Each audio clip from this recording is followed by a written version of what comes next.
Talagang maganda dito pare. Pag may tinanim ka, may aanihin ka. To, napakaraming gulay dito pare oh. To. Yan, oh. Oo nga pre. Sipag mo talagang magtanim pre, no? At talaga magsipag pre. Kasi siya pa tong malibre dito sa kung natin kung ganitong kan. Siya pa libre. Kaya kailangan nating magsipag-sipag dito pre. Oo nga pre, dami mo ng tanim dito. Oh. Ano to? May baging pa pre oh. Ano to? Anong baging pre? Wala man akong tanim na baging dyan pre. Ito pre oh. Ay, oh. Pare. Kinagat ako ng ahas pre. Oh my God! Ha? Kinagat ka ng ahas pre? Saan? Saan ka nagat? Dito pre, sa may bayag. Sa may bayag ko pre, kinagat ako ng ahas pre.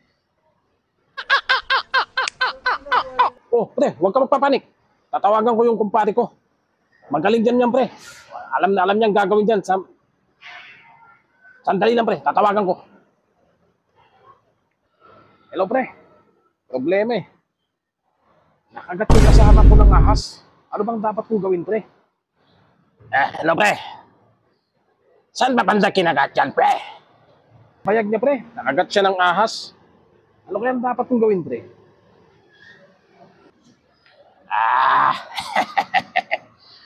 Madali lang yan pre. Huwag ka mag-alala dyan. Ganito ang gawin mo pre. Iwain mo kung saan banda kinagat yung kaibigan mo. Pagkatapos mong mahiwa pre, ay sip-sipin mo pre yung dugo para lumabas yung kamandag pre.